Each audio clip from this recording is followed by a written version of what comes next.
Good morning student. KN study point में आप सबका बहुत बहुत स्वागत है और आप पढ़ रहे हैं प्रीति मैम के साथ इंग्लिश क्लास 10th की। चलिए स्टार्ट करते हैं। क्लास 10th पोइट्री सेक्शन है poem 2 the psalm of life. मैं आपको पहले बता दूं कि आप लोग प्रीति मैम के साथ क्लास 10th की इंग्लिश पढ़ रहे हैं यूपी बोर्ड की। तो बच्चों हम लोग पोइट्री सेक्शन में चल रहे थे और हम लोगों का जो पोएम नंबर 1 थी वो कंप्लीट हो चुकी थी और आज हम लोग पोएम नंबर 2 पढ़ेंगे। सबसे पहले इसका नेम पढ़ते हैं द साम ऑफ लाइफ। बच्चों साम ऑफ लाइफ का मीनिंग क्या होता है? सबसे पहले हम साम का मीनिंग जानेंगे। इसमें पी वर्ड साइलेंट रहता है तो इसलिए हम SALM को साम पढ़ते हैं। एग्जैक्टली साम का मतलब होता है कोई भजन, कोई ऐसा गीत जो ईश्वर की प्रशंसा में गाया जाता है, जो भगवान को प्रसन्न करने के लिए, खुश करने के लिए हम कोई ऐसा गीत गाते हैं, दैट्स कॉल्ड साम। यानी इसमें कोई ना कोई धार्मिक संदेश होता है। ठीक है। द साम ऑफ लाइफ का मीनिंग हुआ कि जीवन का साम क्या है, जीवन का एक भजन क्या है, जीवन की एक फिलॉसफी क्या है, यानी जीवन को हम कैसे जिएं, ये जो लाइफ है ये क्या है, इसको हमें किस तरह से देखना चाहिए, ये इस पोएम में बताया गया है। और इसके पोएट का नाम है H.W. लॉन्गफेलो। H.W. लॉन्गफेलो एक बहुत ही अच्छे पोएट थे। 1897 टू 1892 ये इनका लाइफ स्पान है। लाइफ स्पान बोले तो बेटा 1907 ये आप इसमें इनका जन्म हुआ था एंड 1882 ये इनकी मृत्यु हुई थी। स्टैंजा नंबर 1 and 2 हम लोग स्टार्ट करते हैं बेटा। First, second, third and fourth. This is the first stanza of this poem. Life is real. चलिए स्टार्ट करती हूँ। Life is real, life is earnest and the grave is not its goal. Dust thou art, to dust returnest, is not spoken of the soul. Life is real. Poet H.W. Longfellow कहते हैं कि ये जो जीवन है वो real है, वास्तविक है, एक सच्चाई है। ऐसा क्यों कह रहे हैं? क्या कोई ये कहता है कि जीवन एक सच्चाई नहीं है? बिल्कुल कहता है।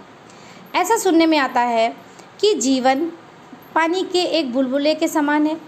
एक न एक दिन मृत्यु आएगी और ये जीवन समाप्त हो जाएगा और मृत्यु आनी निश्चित भी है। जीवन एक झूठ है, एक असत्य है, एक भ्रम है और मृत्यु ही सत्य है, ऐसा कहा जाता है। लेकिन इस बात का खंडन किया है, इस बात को डिनाई किया है मिस्टर H.W. लॉन्गफेलो ने अपनी इस पोएम में। उन्होंने साफ साफ कहा है पहली लाइन में, life is real, life is earnest. Life वास्तविक है, ट्रू है, सिंसियर है। लाइफ इज अर्नेस्ट का मतलब हुआ कि लाइफ सिंसियर है एंड ईगर है, यानी एक सच्ची है और जीवन एक दृढ़ संकल्प है। Okay. And the grave is not its goal. और जो बेटा ग्रेव है ये इसकी गोल नहीं है। ग्रेव का मतलब क्या होता है? वैसे ग्रेव का मतलब होता है कब्र। ठीक है। अब कब्र किसका एक प्रतीक है? मृत्यु का। तो जीवन का जो एक गोल है, एक टारगेट है, एक एम है, एक लक्ष्य है, एक उद्देश्य है, वो मृत्यु नहीं है। यानी मृत्यु ही जीवन का एकमात्र उद्देश्य नहीं है। नाउ नेक्स्ट लाइन है, dust thou art to dust returnest. आप देखेंगे ये जो लाइन है ये इन्वर्टेड कॉमा में, इस लाइन को इन्वर्टेड कॉमा में क्लोज किया गया है क्योंकि ये एक स्पेशल लाइन है। इस लाइन को पर्टिकुलर इन्वर्टेड कॉमा में क्लोज किया गया है। अब इस लाइन को मैं आपको बताऊंगी, ध्यान से पढ़ेंगे। लिखा है dust thou art to dust returnest, लिखा हुआ है। डस्ट का मतलब होता है मिट्टी या धूल, यानी जिस मिट्टी से तुम बने हो इसी मिट्टी में तुम रिटर्न हो जाओगे। यानी जिस सॉइल से तुम्हारी बॉडी बनी है उसी सॉइल में एक दिन मिल जाएगी। यानी आपके शरीर की कोई स्टेबिलिटी नहीं है। लेकिन is not spoken of the soul. ये बात सच तो है, लेकिन ये बात किसके लिए कही गई है? सोल के लिए नहीं कही गई है। Is not spoken of the soul, आत्मा के लिए नहीं कही गई है। ये बात सिर्फ और सिर्फ शरीर के लिए कही गई है, क्योंकि बॉडी ही मिट्टी से मिलकर मिट्टी में मिल जाती है। शरीर हमारा जरूर नष्ट होता है लेकिन आत्मा हमारी नष्ट नहीं होती है। तो एक बार फिर से इसको देखेंगे बेटा। Life is real, life is earnest. जीवन सरल है, जीवन वास्तविक है, ट्रू है, कोई झूठ नहीं है और ये सिंसियर और ईगर है। जीवन एक सच्चा है, जीवन एक दृढ़ संकल्प है। यानी जीवन हमें इसलिए मिला है कि हम कुछ करें, इसलिए नहीं मिला है कि हम इंतज़ार करें कि एक दिन हम मर जाएंगे। ऐसा H.W. लॉन्गफेलो ने कहा है। And the grave is not its goal. इस लाइन को आप समझिए कि मृत्यु इसका एकमात्र उद्देश्य नहीं है। मृत्यु तक हमें पहुंचना है, इसलिए हमें जीवन नहीं मिला है। हमें जीवन इसलिए मिला है कि हम कर्म करें, हम आगे बढ़ें। Dust thou art to dust return, इस लाइन मैंने अभी आपको बताई। जिस मिट्टी से तुम्हारा शरीर बना है, इस मिट्टी में ही मिल जाओगे। Is not spoken of the soul, ये बात आत्मा के लिए नहीं कही गई है। यानी आत्मा नष्ट नहीं होती बेटा, हमारे किए गए जो कर्म है वो कभी नष्ट नहीं होते। सिर्फ और सिर्फ क्या नष्ट होता है? शरीर। तो समझ में आया बेटा? चलिए इसको आगे बढ़ाते हैं। ये आपका बेटा दूसरा स्टैंजा है। चलिए मैं इसे स्टार्ट करती हूँ। Not enjoyment and not sorrow is ever destined end or way, but to act that each tomorrow finds us farther than today. Not enjoyment and not sorrow, ना ही enjoyment and ना ही sorrow means ना ही सुख और ना ही दुख। Each ever destined end, हमारे पहले से निर्धारित, हमारे पूर्व निर्धारित लक्ष्य या कोई रास्ता नहीं है। destined का मीनिंग आप समझ लीजिए। एक वर्ड है destiny, destiny DESTINY, destiny word होता है बेटा आपका, मैं आपको बता रही हूँ।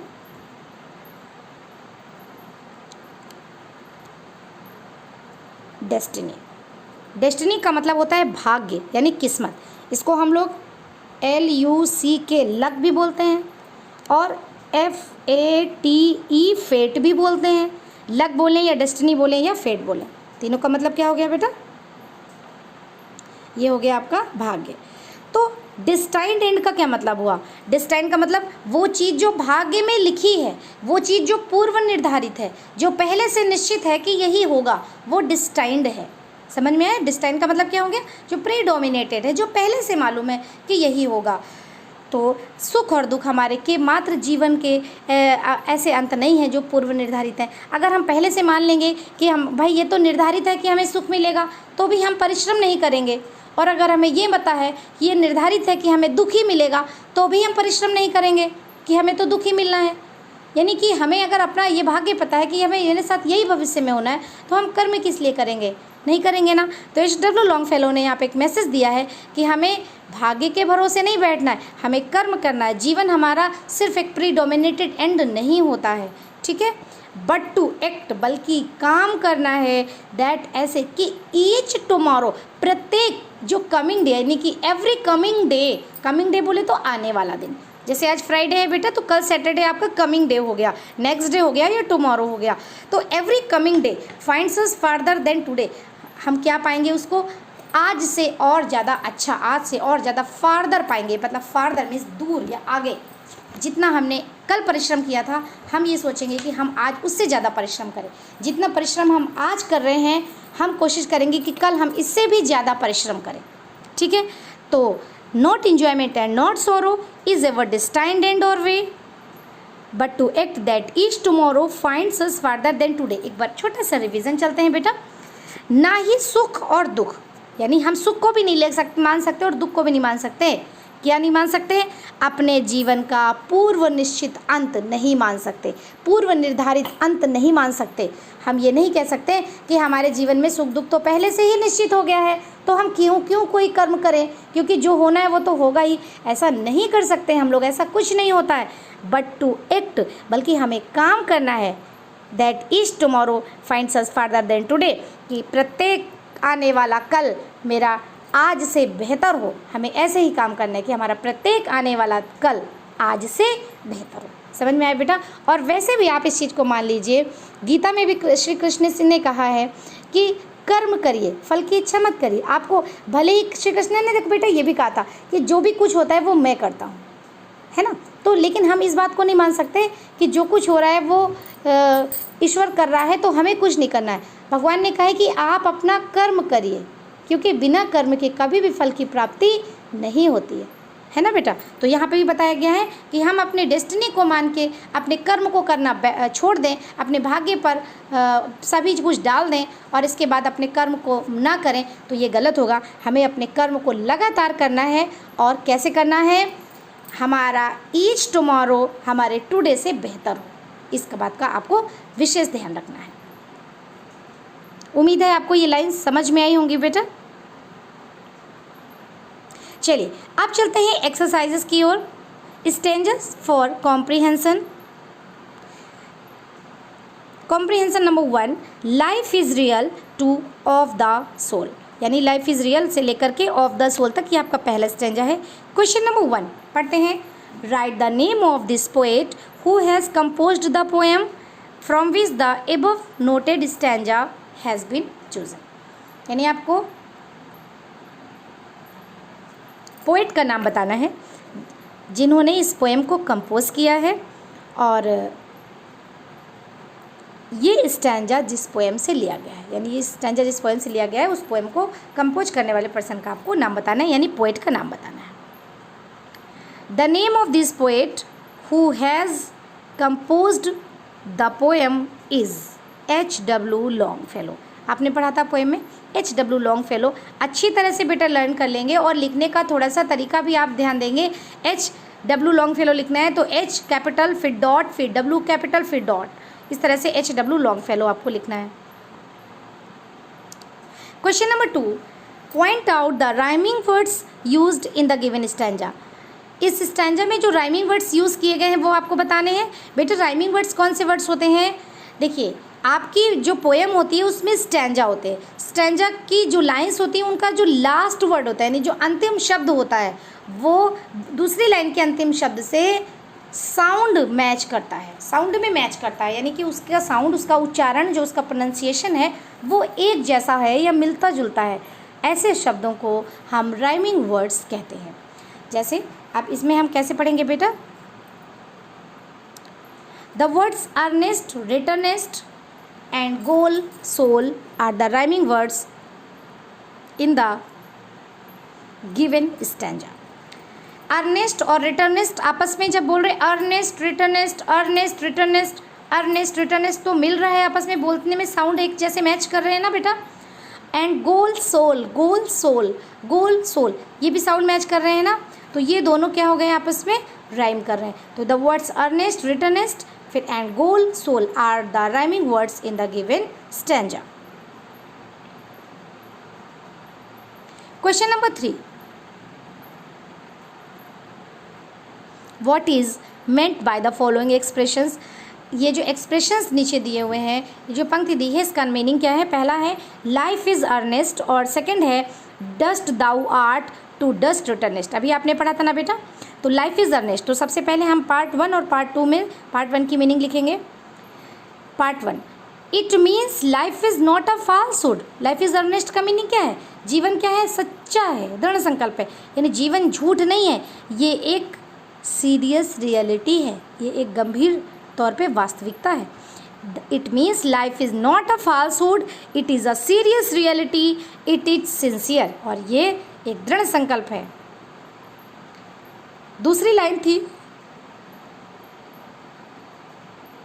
Dust thou are to dust returnest, यानी जिस मिट्टी से बने हो, जिस मिट्टी से शरीर तुम्हारा तुम बने हो, तुम्हारा शरीर बना है, वो उसी मिट्टी में एक दिन मिल जाएगा। तो इस लाइन का मीनिंग क्या है? It means the body is made up of the soil and ultimately it will destroy into the soil. ये शरीर जो मिट्टी से बना है अल्टीमेटली एक दिन उसी मिट्टी में डिस्ट्रॉय हो जाएगा। Fourth question, what is the message of the poem that he intends to give through this stanza? कौन सा वो मैसेज है जो पोएट इस पोएम में देना चाहते हैं? उसमें से वो कौन सा मैसेज है भाई? देखो बेटा, in this stanza the poet gives the message. इस स्टैंजा में पोएट मैसेज देते हैं कि, क्या मैसेज देते हैं? Death is not the object of our life. मृत्यु हमारे जीवन का उद्देश्य नहीं है। After death only body is destroyed not the soul. मृत्यु के बाद सिर्फ शरीर ही डिस्ट्रॉय होता है, नष्ट होता है, आत्मा नहीं होती है।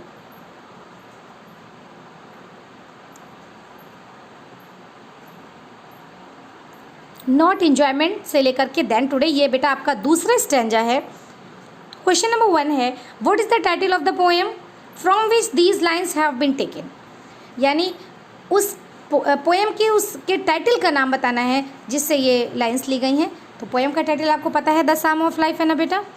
The title of the poem from which these lines have been taken is, इसके बाद हम क्या लिखेंगे, द सम ऑफ लाइफ, ये आपका पोएम का नेम है। Question number 2, what does the poet say in the first 2 lines of the stanza, यानी कि स्टैंजा की जो पहली 2 लाइन्स हैं उनमें पोएट क्या कहता है। और दूसरा क्वेश्चन है इसमें ये, what is mean by the word destined, destined का मीनिंग क्या है। तो पोएट की जो पोएम की पहली 2 लाइन्स है उनमें स्टैंजा की जो पहली 2 लाइन्स है उसमें पोएट क्या कहता है भाई, देखते हैं।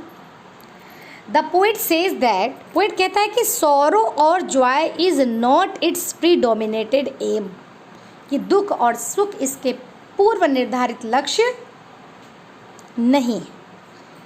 अब आगे पूछा गया what is meant by the word destined, destined का मीनिंग क्या है, मैंने बताया था डिस्टाइंड वर्ड डेस्टिनी से बना है, DESTINY, और डेस्टिनी का मीनिंग होता है भाग्य। इसका सिनोनिम मैंने अभी आपको पहले बताया था, इसको लक भी कहते हैं और फेट भी कहते हैं। तो ध्यान से देखेंगे बेटा, यहाँ पे लिखा हुआ है आपका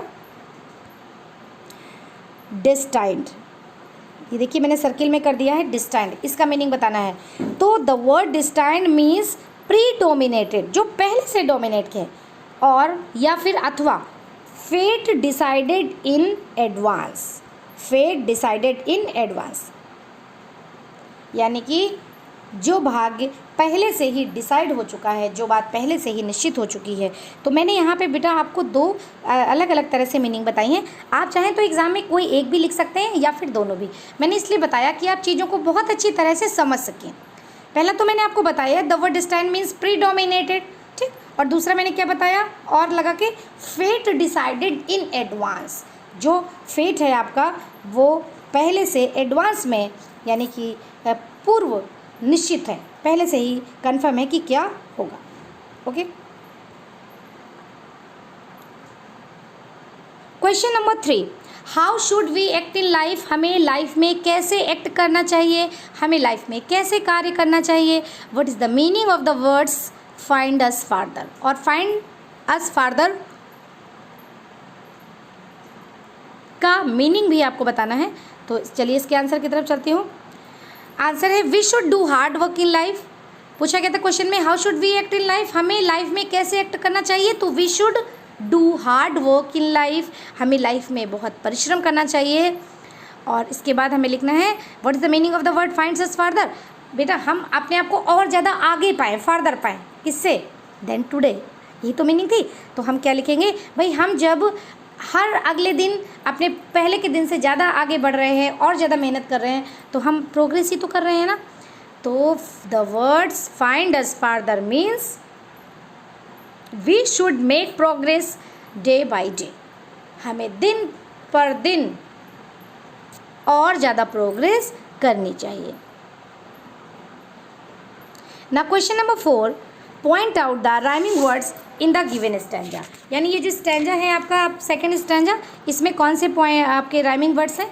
तो हमारे जो थे, मैं पहले आपको बोल के बताती हूँ क्या पोएम के जो स्टैंजा था second, not enjoyment and not sorrow is ever destined end or way, but to act that is tomorrow find it farther than finds us farther than today. तो हमने क्या पढ़ा बेटा, देखिए मैं आपको पहले ही समझा रही हूँ। हमने पढ़ा, एक तो वर्ड हमने पढ़ा सॉरो, और दूसरा हमने क्या पढ़ा टुमारो। तो सॉरो टुमारो, सॉरो टुमारो एक जैसे हुए ना बेटा, ठीक।